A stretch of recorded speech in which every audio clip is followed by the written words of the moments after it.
to this week's episode of the RevOps podcast. I am your host, Jordan Henderson, and I'm joined today in our third part of our trilogy episode with myself, Howard Brown, and Alastair Woolcock. Go ahead and say hello, guys. Hey, Jordan. Hey, Alastair. Hi, Howard. Hi, Jordan. We're going to be talking about data at the point of decision, or real time. I like to call it data at the point of decision. I think that's like a broad, overarching thing. As everybody knows that listens to the podcast, I talk a lot about data at the point of decision, probably ad nauseum, because I think data at the point of decision is both a core responsibility of revenue operations as well as a key factor to be considered when you're building a tech stack. I think those two things are very, very important.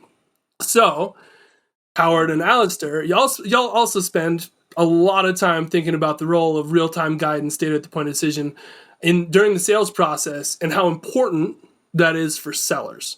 And so what I want to start with that, because we talk a lot about real-time, is what are the core problems that you see, real-time call coaching, real-time analytics, real-time data for sales reps? What are the core problems that solves for the business? Look, the job of a salesperson is extremely difficult. Buyers have an unfair advantage. They are professionals at their business and they have problems that they need solved, right?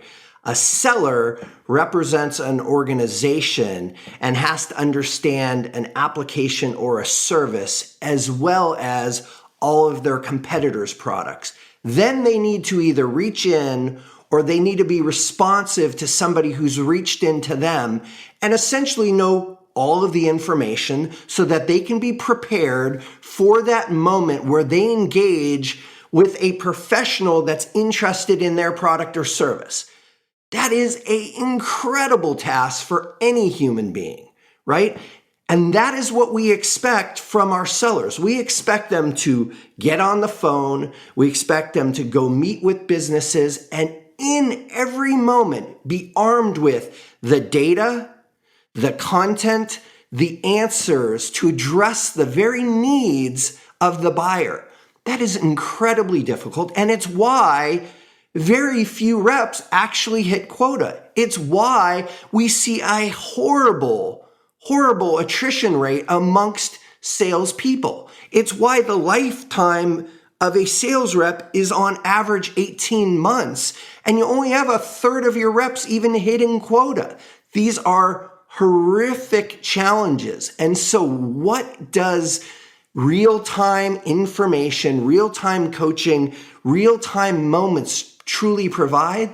They provide a way to use technology to provide augmented intelligence for the reps.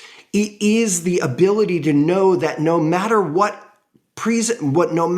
situation happens, I am armed to man that moment. Think about all the moments in life where you look back and you think, boy, I wish I would have handled that differently. We all have those moments. The idea of real-time guidance is that something has your back. You're not going to miss the moment. That is what real-time, that is what situational awareness is.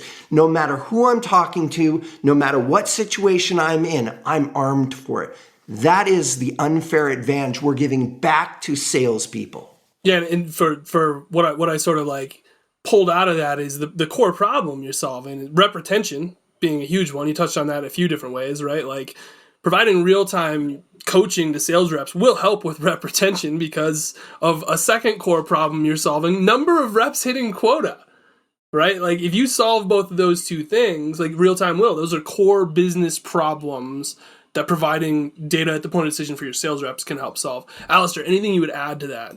Well, I think you guys are nailing it, right? I'm like, it is at that critical moment where these things matter.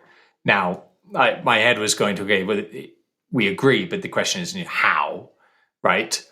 And I want to kind of build off something that we've had before in previous sessions, right? Where we say, well, you can go build it in-house. And if you're going to build it in-house, we're going to have to get all of the marketing data, like the MAP and ABP data. We're going to have to get all the SDR, ISR data, which is SEP and CI. We're going to have to get all the sales data, which is more CI, SEP, op data, and then also all of the management CRM data. We're then to get the customer success data, which is coming from those systems.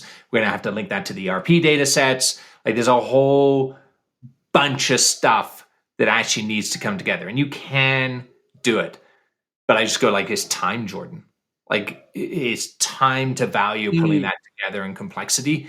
And that's a big problem. So then you go back to tools. You go, well, what tools can do that? How do we do it? Because to Howard's point, we can today. Like in 45 days, that huge mess I just told you about, in 45 days, that can now get done through tooling. Yeah. That's amazing.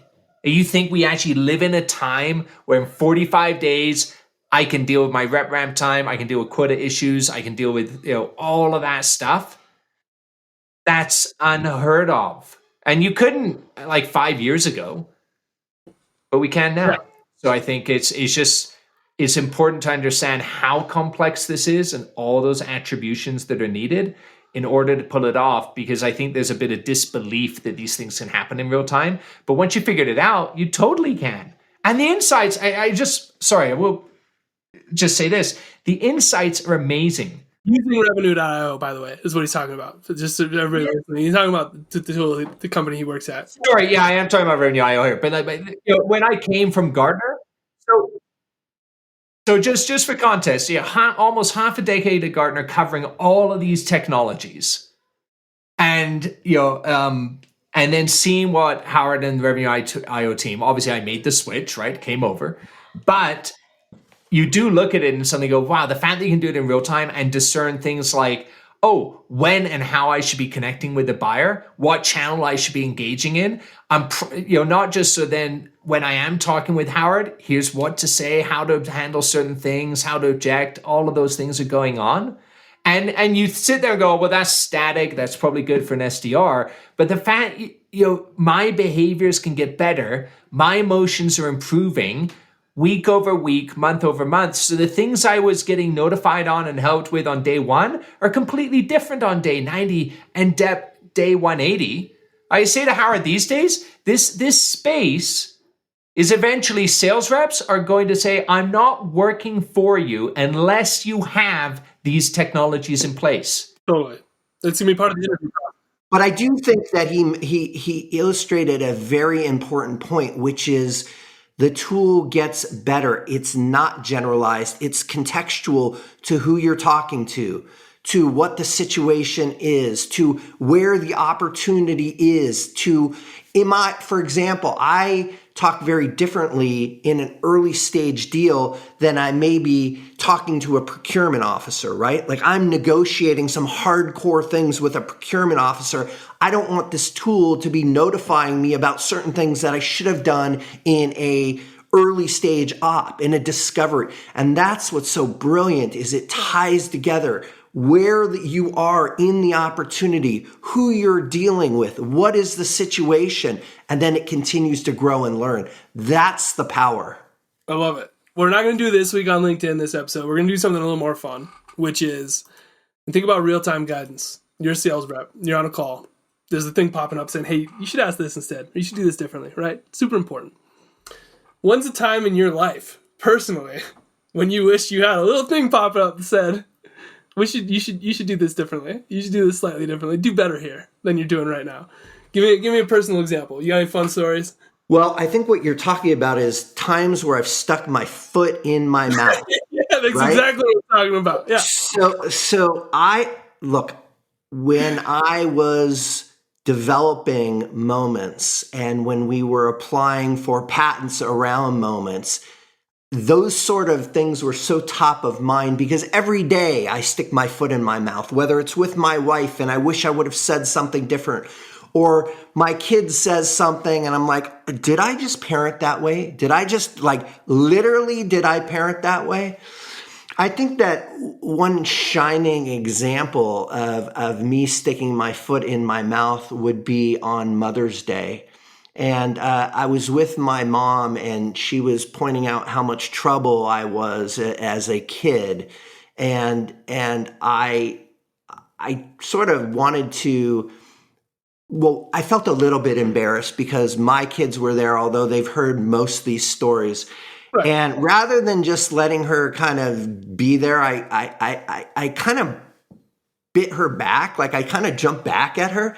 It was like an 83-year-old woman. And I'm like, wait a minute. Did I literally just say, like, had you not left me in the living room with it? She used to leave me in the living room with General Hospital. I'm like, had you not done that for, 2 hours every single day? And I'm like, wait a minute.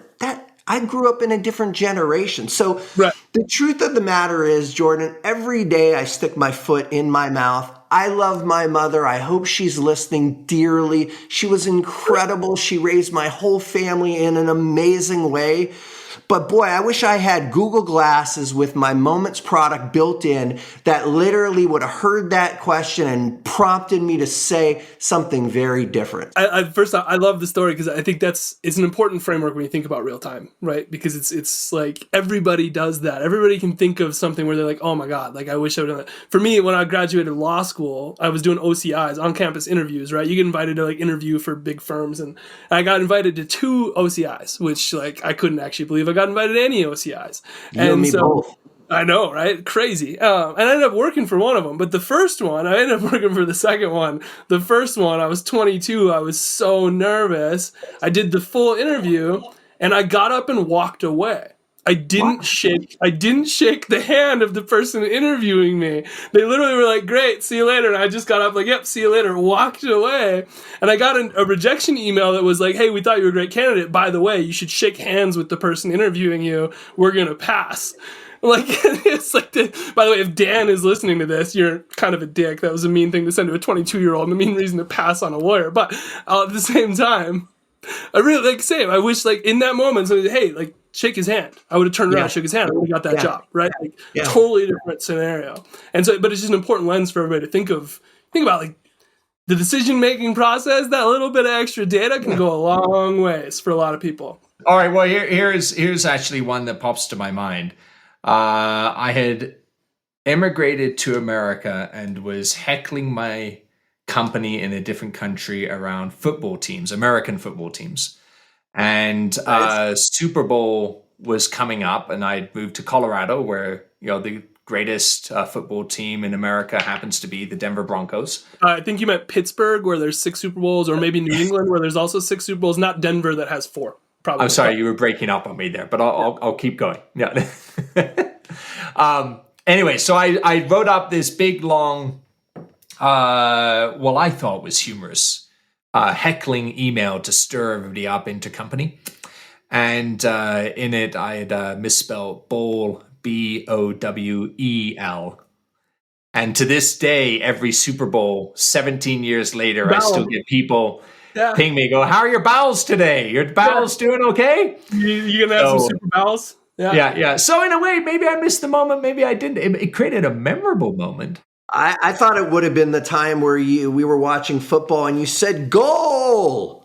The other one, actually, there's an even better one, Jordan. On my unfortunately, my much better knowledge of football, I think, is these days. But Howard and I were doing a session not too long ago, and I used the analogy of, well, you would never allow, the football players on the field to have, live coaching coming for the sidelines, be like cheating. But in sales, it's not. Apparently they allow that. Apparently that's a thing. I'm like, that doesn't seem fair to me. But yeah, they have microphones and speakers in the helmets, so they can tell them. Yeah, and so I've learned. Welcome to America. Yeah.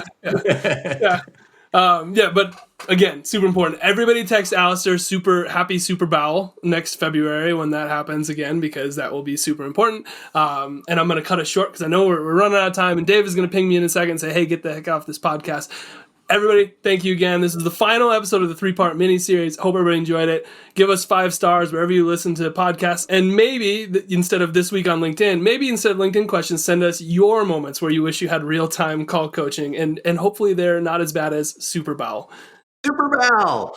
Thank you again, Howard Brown and Alastair Woolcock, for joining in the 3-part mini-series. And we look forward to next time. Thanks, Jordan. You're always 5 stars. Thank you. Thanks, everybody. See everybody next week.